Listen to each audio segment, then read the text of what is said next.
Hey, everybody. Welcome to Moment of Clarity. Thanks for joining me.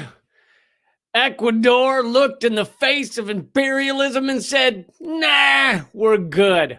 No thanks. Go fuck yourselves.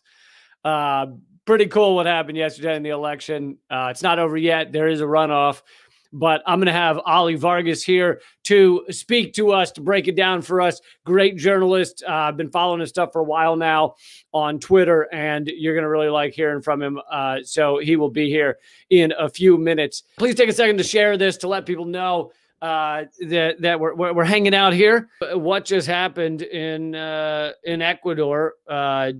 So they had an election. Lenin Moreno decided he's not running, that he wasn't going to run for re-election. And Lenin Moreno in Ecuador was the kind of Trojan horse neoliberal piece of garbage who followed in the footsteps of Correa. I believe he was his vice president. And everybody thought he was going to be a lot like Correa as a leader of Ecuador. And instead, he immediately pulled an about face, allowed the IMF, the International Monetary Fund, back into the country. Most of you know the IMF's business model is to offer, basically debt to countries, offer to do things to countries, offer billions of dollars to countries, and then they have that country under their thumbs. They can control them. They can tell them what to do. They can tell them how to behave and set up their policies. They can create austerity, which crushes average and poor people. And anyway, he brings IMF back into the country, which if you're in Ecuador and you're a person in Ecuador, you're like, why the fuck?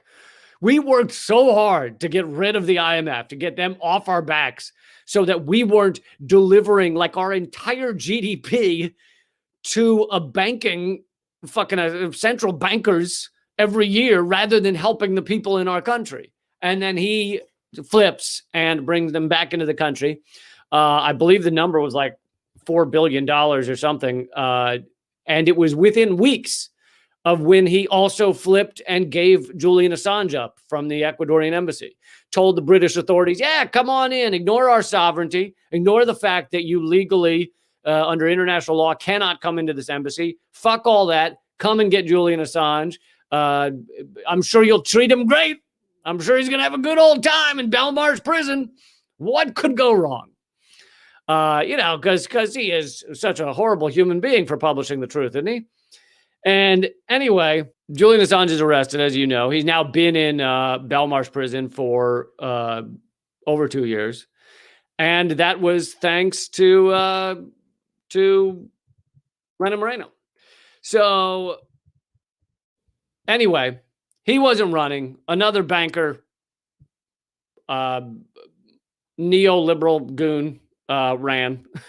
And anyway, Ollie will give us more of the details, but it seems like it was a pretty impressive win last night for the socialist candidate, although there will still be a runoff. But rather than me sounding mildly informed, let's get someone who's really informed in here. Please welcome Ollie Vargas. Hey, yeah, thanks for having me on. Yeah, thanks for doing this. Thanks for taking the time.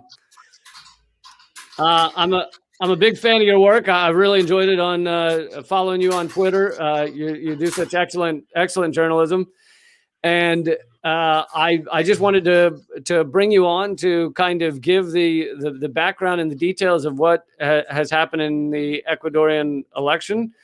Sounds like a pretty impressive night.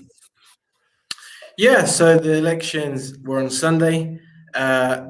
And in the first round, the largest party is the left-wing party, belonging to the former president Rafael Correa, who was part of sort of the first wave of Latin American presidents who rejected the US model, expelled US military bases, nationalized large sections of the economy, and then delivered a huge amount of growth. There's a huge amount of poverty reduction in Ecuador, like in Bolivia and other places. There was around a 50% reduction in in poverty. So people's living standards were brought up in an enormous way.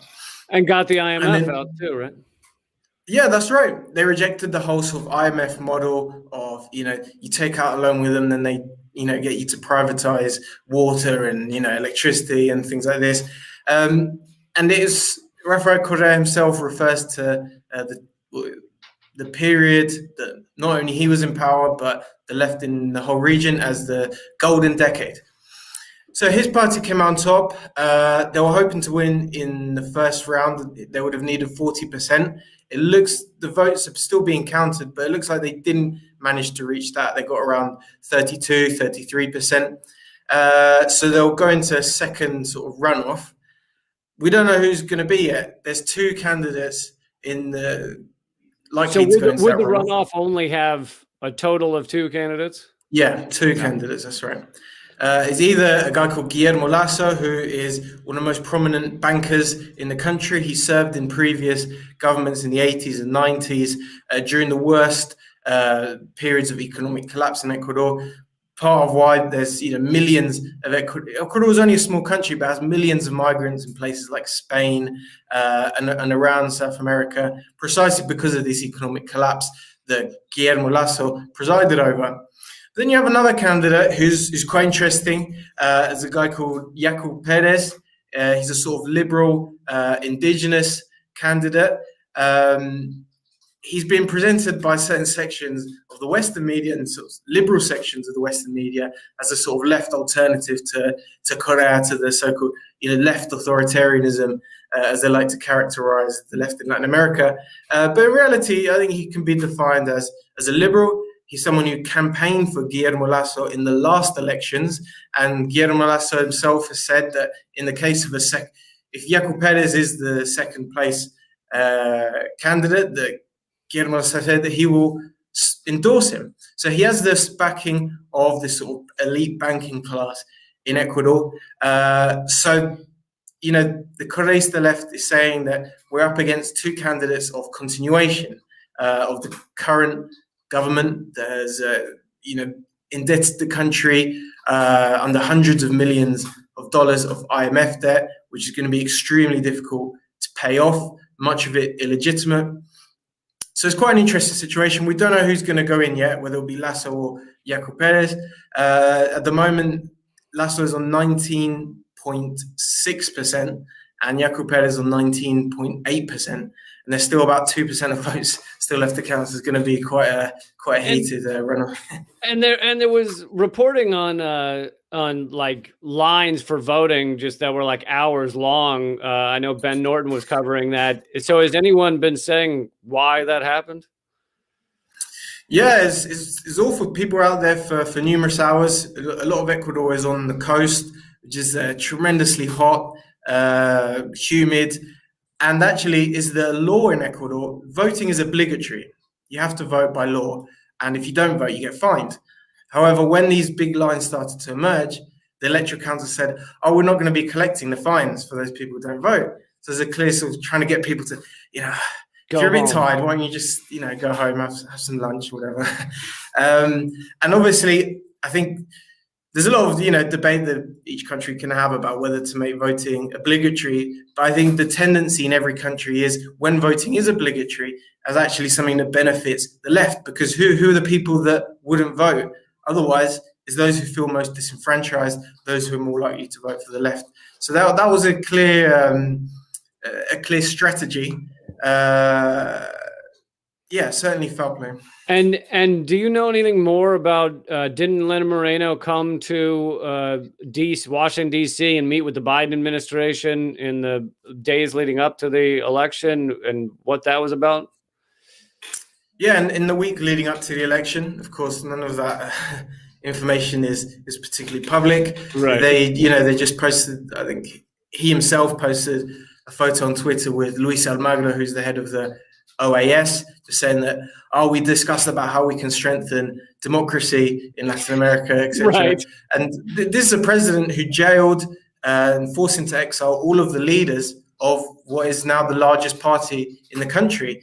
Correa himself wanted to be the vice presidential candidate. He was banned. He's currently in exile, as were most. Andres Arauz, the candidate of the left, he himself was in exile for a short while in Mexico, and he actually wasn't able to vote for himself on Sunday because his residence was still in Mexico. Lenin Moreno cannot be characterized as a figure of democracy, but I think that doesn't seem to matter to the sort of U.S. foreign policy elite. Right. It seems like that Moreno and the U.S. have done everything they can to make sure that Correa's party is, has to flee the country. They brought basically false charges against him. Everything they can do to just try and make sure the socialist candidate does not win. Yeah, absolutely. But it's clearly a project that failed. Just like in Bolivia, they thought that by jailing a few leaders, the whole organization would sort of disappear.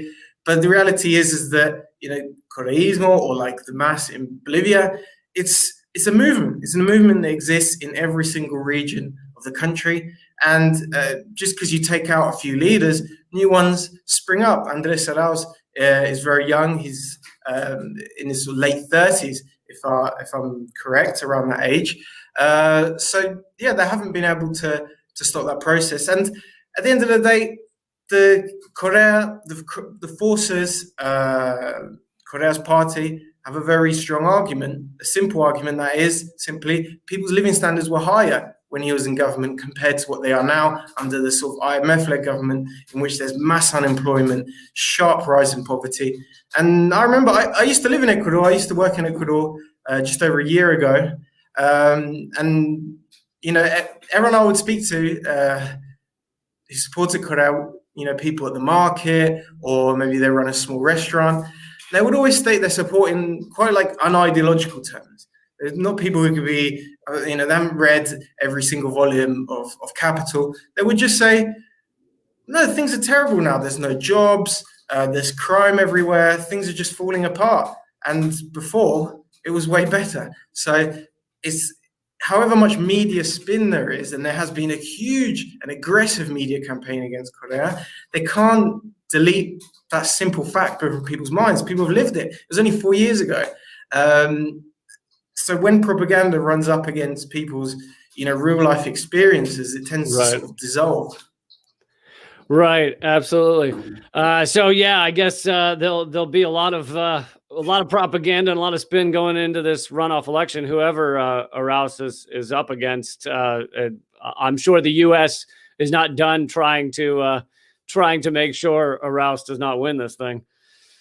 Oh yeah, there's been all sorts of absurd sort of media campaigns. A few years ago, there was an allegation in the media that Correa's party is being funded by the FARC in Colombia, which is a sort of armed group. And we're going to bring charges about this. Since then, nothing's been said. Nothing. It's just sort of dropped by the wayside. And now, I think 2 weeks before the election, this time, they said, oh no, they're being funded by the ELN, which is another armed group in Colombia. So, of course, again, no evidence presented. It'll likely end up like the first allegation, just sort of forgotten about within a few months' time when its use has been made redundant. But it's incredible. There's not a single private media outlet that has an editorial line sympathetic or at least not incredibly aggressively against the Correísta forces. So I think it's an impressive achievement to be the largest party in the country, despite having zero space or representation in the media. Yeah, without the media oligarchs on your side. Are you in Bolivia? Is that right? Yeah, that's where I'm right. How are things going there? The last country to the latest country before Ecuador to vote out the U.S. backed coup leaders. Yeah, it feels good. I mean, this time last year was the height of the sort of persecution. Where I'm speaking to you from now is the officers of a radio station that I work at. And this time last year, there were threats that they were going to seize the offices. We were leaked audios from internal government meetings discussing how they're going to do this. We had to ask the local community to sort of form a vigil around the office to protect it. The people there day and night. I remember in this region, it's called the Tropic of Cochabamba, is the strongest base of support for the MAS. Some other things happened here. People here that were massacred when the coup was taking place. 11 people were killed. But also, as a punishment for being the strongest base of support for the MAS, there was a number of measures of collective punishment. So on at least 3 occasions, I remember, they cut off all access to banks. We couldn't withdraw money from ATMs. Really? Whatever cash you had, that's what you had. And that was in punishment because the local community actually expelled the police after the coup. People sort of surrounded the police stations, throwing stones, and the police had to escape. And as punishment for that, they said, okay, no, you can't have any banks. They cut off the supply of fuel. There was no, public transport was just incredibly difficult. But now, there's an era of freedom. The challenges are huge. I mean, the last government in Bolivia left, an enormous debt with the IMF. So the economic recovery is going to take quite a long time. The extent of the damage done by the neoliberal reforms, the privatization of certain state industries, or the paralyzation of big development projects has completely destroyed the economy, and it's going to take a very long time to get out of that. But there is a president, Luis Arce, like Andrés Arauz in Ecuador. They're actually economists. I know in Europe and North America, I think there's not enough economists on the left, because it's something incredibly important to think about how you're going to build an economy, a post-neoliberal economy, an economy that can meet people's needs, an economy in which the government has the power to mobilize certain sections of the economy to meet certain needs. I think it's something to keep an eye on, definitely. Yeah, I mean, watching from afar and obviously knowing less of the play-by-play, it was still miraculous to see what happened in Bolivia. I mean, going up against U.S.-backed forces, going up against factions of the military, and yet you guys were still able to have a legitimate election and get rid of the U.S.-backed neoliberal coup. I mean, it also goes to show how much more legit I feel the elections are in some of these Central and South American countries than they are in the U.S. Well, I think it wasn't a given that there were going to be legitimate elections in Bolivia. There were a lot of signs that there was going to be a lot of foul play. But I think a factor in achieving those fair elections was the fact that there was a huge popular uprising, a general strike a few months before in August, when they kept trying to delay the elections using COVID as an excuse, saying, we can't hold the election, push it back. They did this 3 times. And the 3rd time, people said, no, like this is just an excuse. You're just going to delay it again when we get to the new date. And there was a general strike right across the country. All the highways along here completely blockaded. People built barricades and sort of encroaching in on the cities. It was a total paralyzation of the country. And the demand began as, we want elections. We want free elections. I think after 2 days of this, the demand changed to, we want the whole government out, and we're not going to lift this until the whole government is gone. And actually, Evo Morales himself intervened in this debate and said, no, if we go for this option, the sort of violent overthrow, how many lives is that going to cost? If we've still got a chance of going down the democratic route, we should try and take it while it's still there. If we can force them to do elections, that will be worth it, and we're going to win. And that's how things played out. The government realized that they couldn't manipulate the election. If they tried, there'd be an even bigger uprising.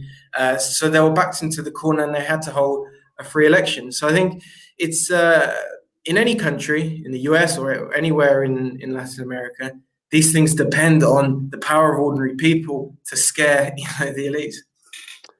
Yeah.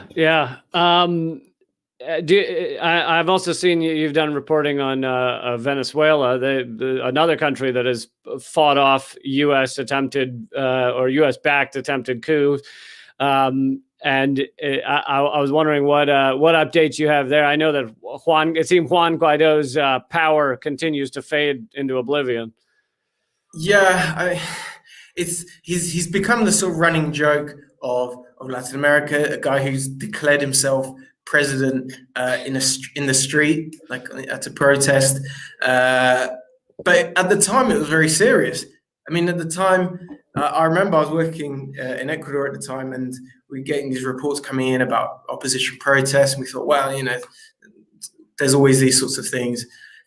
But then the fact that the US government under Donald Trump actually took the step of recognizing this sort of fantasy president was very serious. Along with our entire democratic side as well. Oh yeah, of course, as well as the EU, as well as governments like the UK, etc. And that was quite serious radicalization of the attacks on Venezuela. Because what did that mean? I mean, one, they no longer were doing business with the state oil company, PDVSA, and PDVSA actually has a company within the US called Citgo, which is the sort of US subsidiary where they manage the affairs in the US. Right. And even though Obama was the person who introduced the sanctions and launched numerous attacks on Venezuela. However, during that time, the US always bought Venezuelan oil, and that was something that was an income for the Venezuelan people. So the step of actually recognizing Juan Guaido caused just cut off that multi-billion-dollar company Citgo. They seized control of it, gave it to this guy Juan Guaido, and the effect, the price was paid by the Venezuelan people. The little money the government had to provide food, medicines, etc., was suddenly cut off. So we can see the sort of cruelty of this policy. If they want to try and change a government via the means that they normally do, funding right-wing groups, etc., that would be one thing. But to lay siege to an entire population, a sort of medieval war tactic, it's just a sign of pure cruelty. And if their aim is to overthrow the government, they clearly haven't achieved that. So why do they keep this up? It's to make people suffer. Yeah, the economic sanctions, the economic war that's gone along with recognizing Guaido, it's just been horrific. And, the tens of thousands have died. And of course, the ones that die from that, the quickest and most easiest are going to be infants and elderly people. And so really that's who this is a war on. I mean, it's just horrific. Yeah, and with the pandemic is shown the worst side of this. At the beginning of the pandemic, there was the Jack Ma Foundation, the charity owned by that Chinese billionaire, and they were sending sort of COVID aid, protective suits, etc., to various countries. And they had a shipment ready to go out from Venezuela. However, the company that was supposed to transport it was a US company, and they said, "Sorry, we don't want to get fined by the US government, so we can't take this." So the first few months of the pandemic, Venezuela was, without a lot of the supplies that they would have needed. And it was an incredibly difficult situation. And it's something that's been done to Cuba. It's something they're trying to do in Nicaragua. And I think the message from these countries would just be, if you oppose us, that's one thing, but don't make the entire population pay the price. Because if a country can't, for example, process bank payments, if a country can't accept money from Western Union, say, an ordinary family in Cuba or Venezuela, if they can't have relatives abroad send them money via Western Union, then that's money for food, that's money for medicines that suddenly disappeared. Why does that need to happen? Yeah. Well, I'm gonna let you go here in a minute. I want to use up all your time, but is there anything else people should know in the lead up to this runoff, which I think is in April, right? Yeah, it'll be in a couple of months. I just think it's important to keep an eye on what's going on in Latin America, because I think what's being built, particularly people like Andrés Arauz, Luis Arce, left-wing economists, they are, I think, going to build something that could resemble economies for the future. I think leftists in the US or Europe, Canada, etc., could look at some of what they're doing and incorporate that into certain demands, into programs about how you can build an economy based on human need rather than profit. So I think it's incredibly important to keep an eye out. Just plug myself. I mean, my outlet is please. An outlet that we've set up here at the radio. Is Calsatra News. which we're doing to sort of provide an English language service about what's going on. And we're going to be next couple of weeks launching a website and sort of expanding a bit. So we hope to be able to deliver that and have that exchange. I hope that people can take some of that information and think about their own countries. Oh, if they do that there, can we do that here? Or if that went wrong there, then what does that mean for us here? It's that exchange, I think, is incredibly important. Yeah, I mean, and I'm glad to hear you're expanding and everything. Your voice is much needed, and you do excellent work. For Americans, it's probably easiest to follow you on Twitter. What's your Twitter again? Yeah, O Vargas 52 on Twitter. That's my personal. And the project that we set up is at Calsatron News.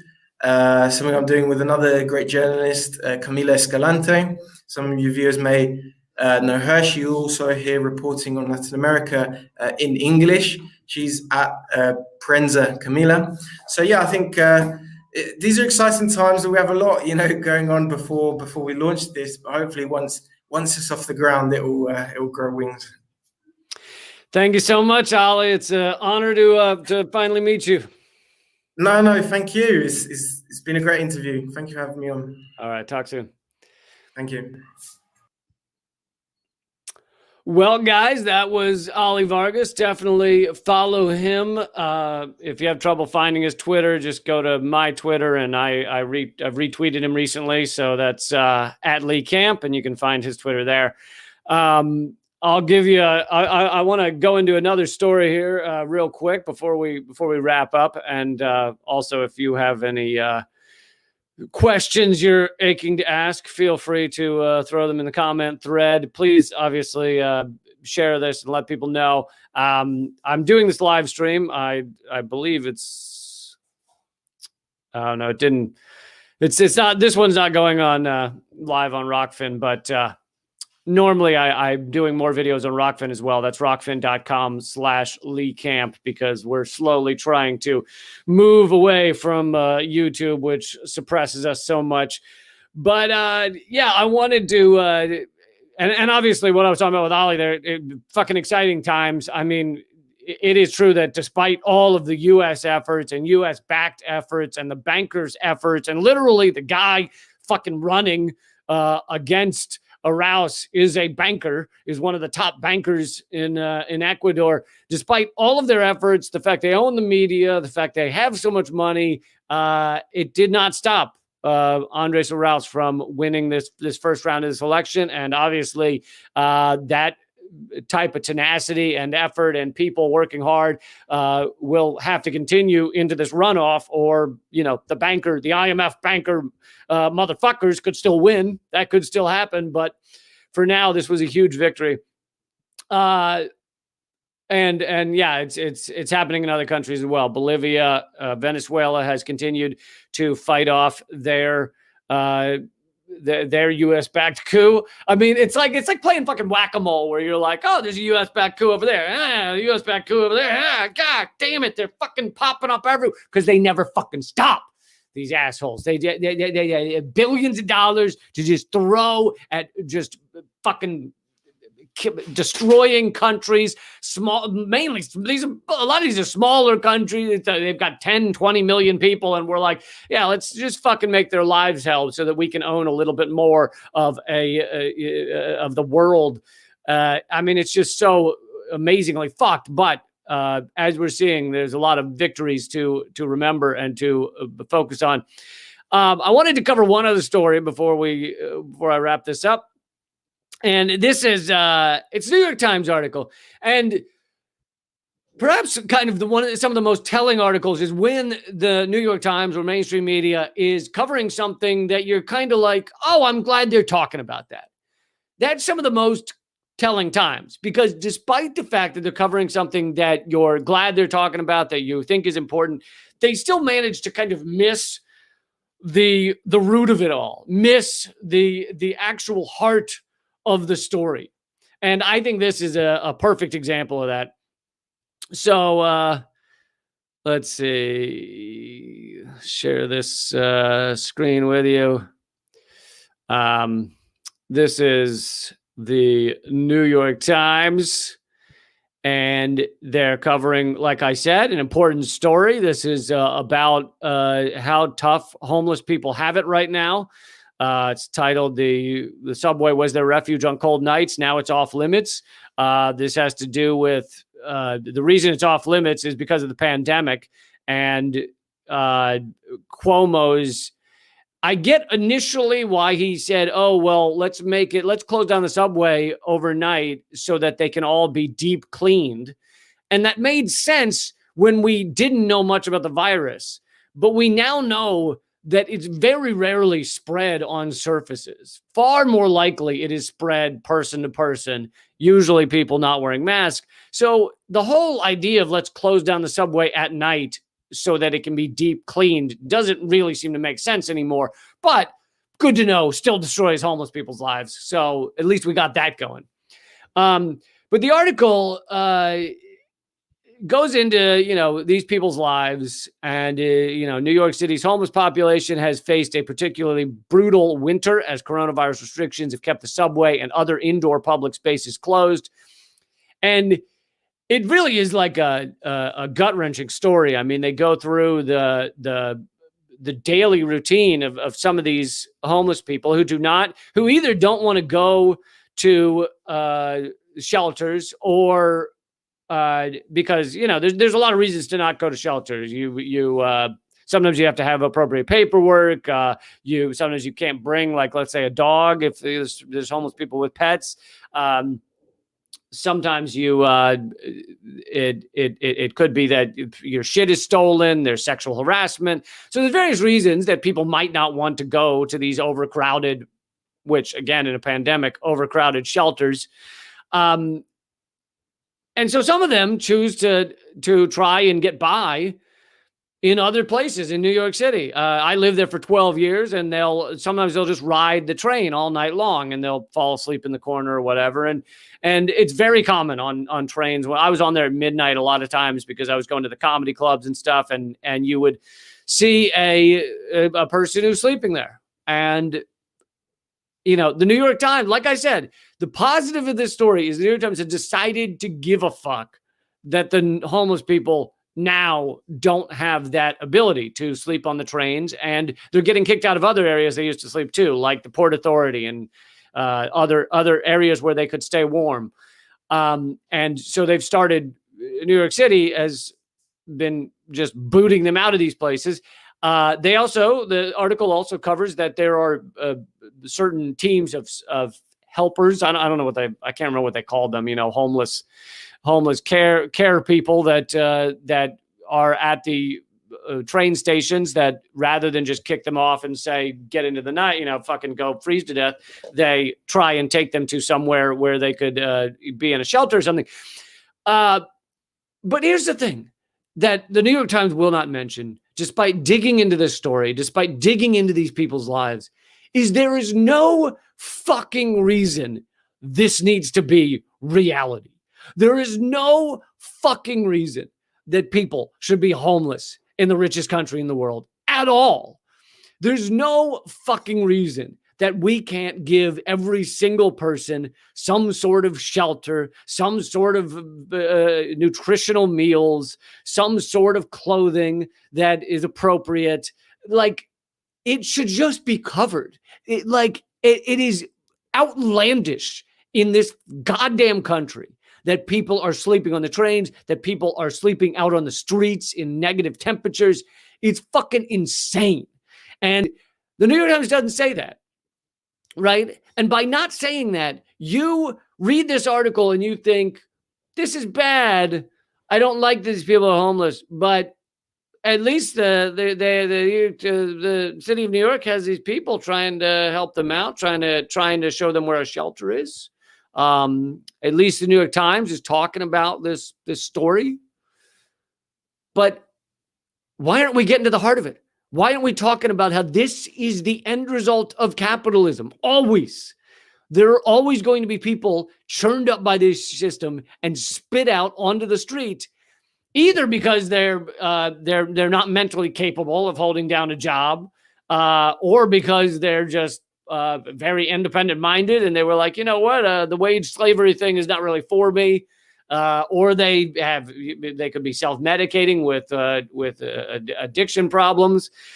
There's numerous reasons, but all of them at the heart are like, yeah, capitalism fucking sucks. It sucks for so many people.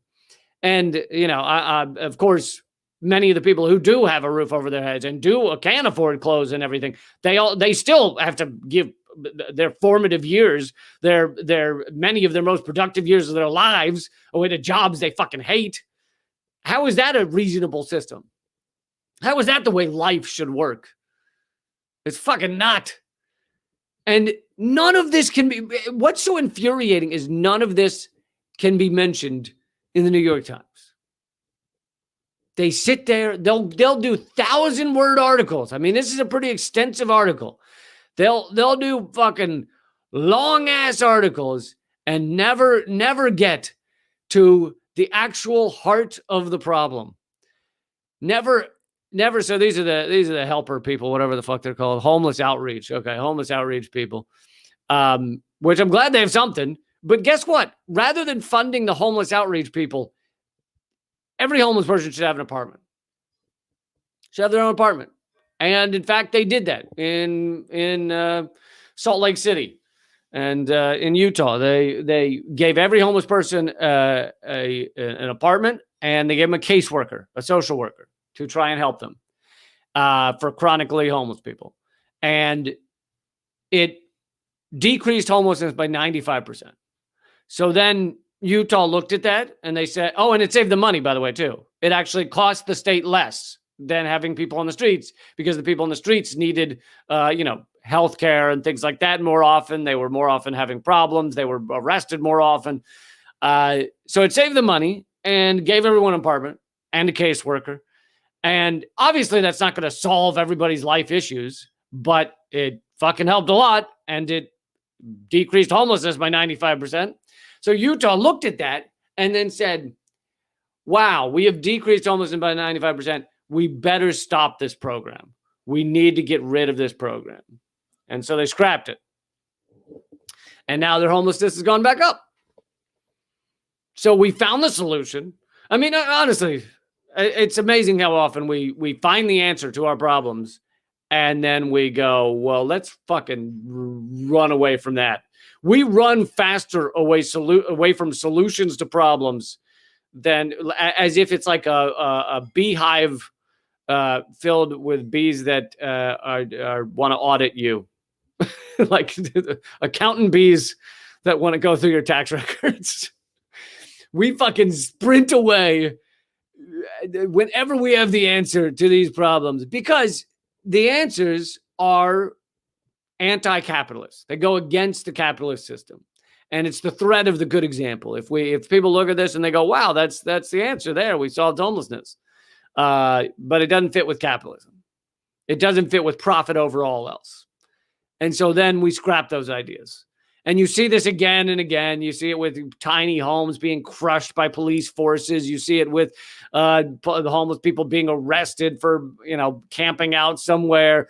You just see it again and again. We know the solutions, and we fucking don't do them because it doesn't fit with profit over all else. It doesn't fit with our capitalist death spiral we're on that is destroying the environment, destroying people's lives. People love to say, oh, look at how many people capitalism has helped. And it's like, capitalism has killed hundreds of millions if you look at the fact that we have exploited so many nations, and now like millions die every year from preventable diseases because America, the West, Europe, basically the quote unquote first world countries are using all of the resources, all the wealth, and leaving others to just die. And people die of, kids die of diarrhea like regularly, every day, thousands. Dirty water is one of the top causes of death around this world. And so capitalism has killed hundreds of millions, but for those it's risen up or helped, most of that has to do more with gaining of wealth, which you could have done without capitalism. You can you can produce things and have like abundance without it being about exploitation. And it's about technology. Technology has helped billions of people. But we act like technology couldn't exist without capitalism. That's bullshit. In fact, technology would likely be progress much quicker without capitalism, because then you'd have everyone working together as opposed to corporations designing things in their little silo and trying to fend off anybody else having any knowledge of what they're working on, how they're doing it. Whereas, and then also there's toxic nationalism as well, getting in the way of the growth of technology. Imagine if every country were working together on all of our problems, such as climate change. You would have progress much quicker. But anyway, Layla says technology doesn't mean progress. It certainly does not always mean progress, but technology causes the most harm when it's owned and used by fascist governments, by fucking sociopaths that at the top of our systems, which capitalism uniquely puts sociopaths at the top of our systems. It finds the sociopaths. It says, wow, you're really willing to fucking stand on the throat of everybody else to get ahead.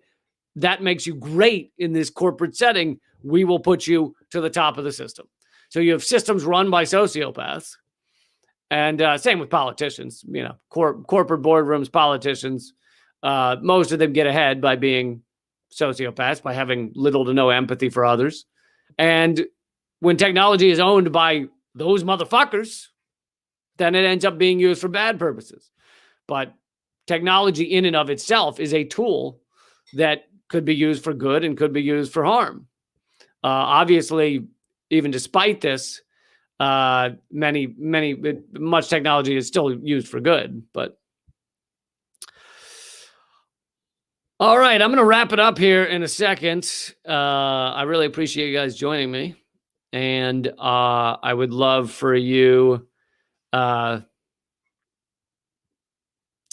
Thank you, Juan. Juan's from Ecuador, and he says, thank you for covering Ecuador. Appreciate it. Everybody check out Ollie Vargas. The latest episode of Government Secrets is out on the podcast platforms with JFK assassination coverage, part 3. We're going to do a part 4, I think, next week. And it may, this series covering the JFK assassination has likely played a role. I don't think it was solely responsible, but played a role in Graham Elwood being demonetized, which I don't like that happened. But I also understand that if you're going to cover the most important stuff in the world, in the nation's history, then they're going to come after you. That's how this works. But anyway, Graham and I are both at Rockfin, ROKFIN.com/Lee Camp. Please head over there, check it out. And also check out all my stuff at LeeCamp.com. I appreciate it. I hope you take a minute to share this video with people, let people know. And I do these every single weekday, except sometimes. So go to LeeCamp.com in order to learn about each new video. Keep fighting.